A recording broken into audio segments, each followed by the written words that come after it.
Good morning, good afternoon, and good evening sa lahat ng ating mga subscribers, mga nanonood, mga kapwa natin seafarers. Ang ating pag-uusapan sa ngayon ay tungkol sa instructor. Sino ba or alin ba ang mas maganda, mas effective na magtuturo sa mga major subject, both deck and engine? For deck, navigation, seamanship, cargo operation, safety. At sa engine naman, marami, hindi ko masyadong kabisado doon. Ang pagpipilian lang natin ay dalawa. The active seafarers, ibig sabihin, nagbabarko pa siya, hindi pa masyadong matagal, not more than 3 to 5 years na hindi pa nagbarko. Or, in short, is still holding a valid Certificate of Competency or COC. Pangalawa ay a former seafarer or an active seafarer more than 5 years or more without valid COC, but with master degree and doctoral degree. Okay. Sa mayroong masteral degree, ano ba ang mga master's degree courses na ino-offer or available in the Philippines? When I talk up masteral degree course, so dalawa ang doon, masteral on maritime education, major and educational management. Mayroon din na shipping business. Doctoral, hindi ko kung anong doctoral ang mayroon mga ino-offer tayo. Now, sa active seafarers, hindi siya masteral degree, active siya, using upgraded, sophisticated equipment.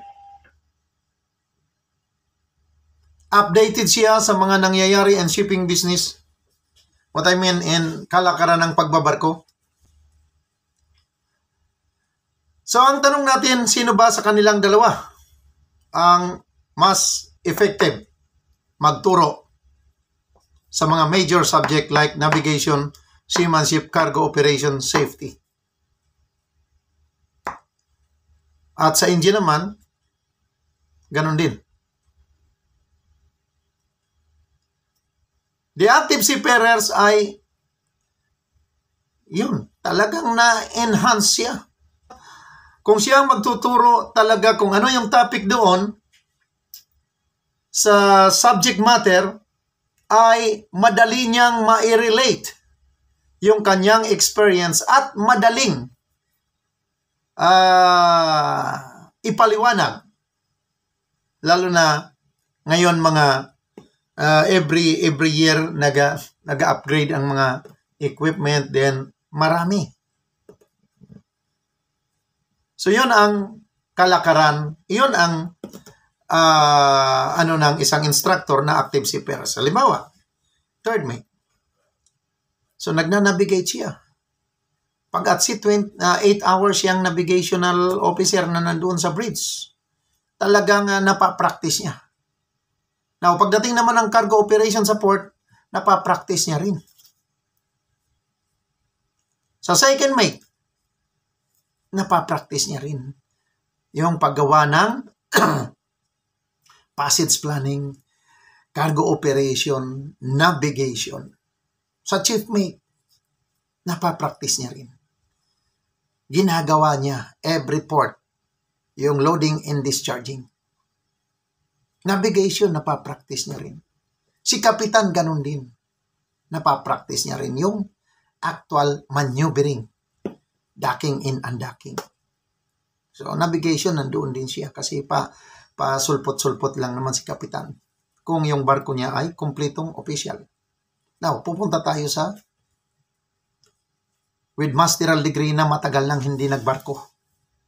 Palagay natin 10 years. So, example lang, 10 years. So, siya ang pagtuturuin natin sa navigation. So, second mate siya. Ano ituturo niya? Kung ano yung nasa IG, kung ano ang nakalagay doon sa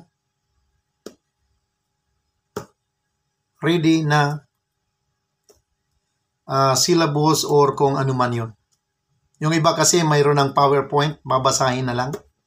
Yung iba nga, pinapababasa na lang sa mga estudyante. Then, hihingan ng explanation. Then, next na. Yun yung style na nasaksihan ko nung ako ay magkuha ng training. Na ang mga nagtuturo ay mga matatagal nang hindi nagbarko. Pero with masteral degree. Ano ba yung minaster niya? Educational management. Related ba yon sa ituturo niya?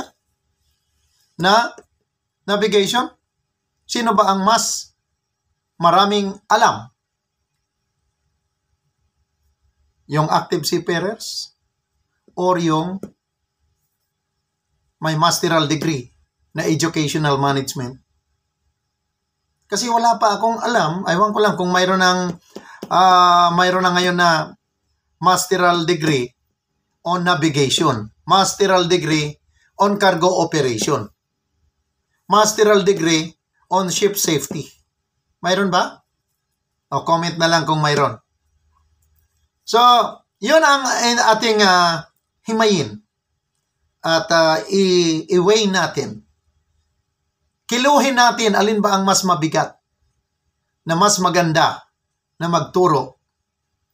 Yung active seafarers or yung ex-seafarer or former seafarer kasi hindi na nagbabarko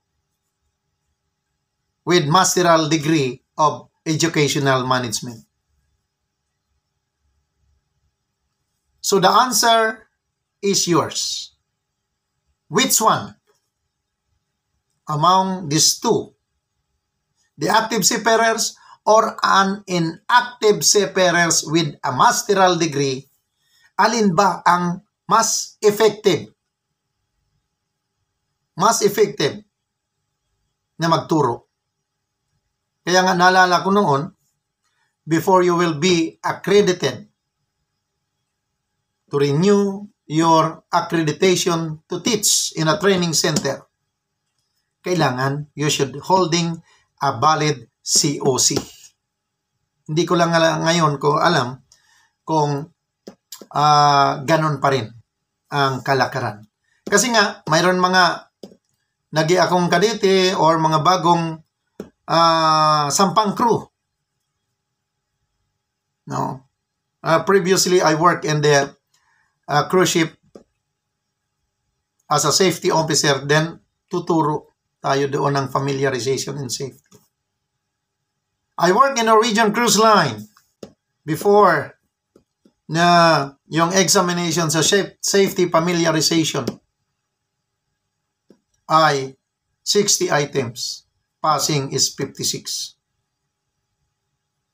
Then, bagong training certificate yung hawak ng isang seafarer.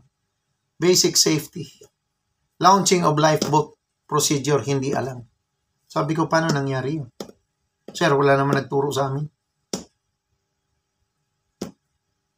Pag sa classroom, sir, ang ginagawa ng instructor, basa. Then, papabasan naman sa iba. Then, ikaw din mag-explain. So, yung instructor, wala nang explanation doon. Patay oras na lang. Yun ang experience nila yun, ha? Hindi lahat ganon. Pero ang ano natin ngayon, ang issue natin dito, sino ba ang dapat or mas epektibong nagtuturo or magtuturo? The active seafarers or the ex-seafarer with master's degree of educational management? So the answer is yours. So thank you very much for watching the NBL TV vlog. At yung hindi pa nakapag-subscribe dyan, please, pahingi naman ng counting pitik doon sa notification bell. Subscribe na. NBL TV vlog. Maraming salamat sa inyong panonood ng aking munting channel. Thank you.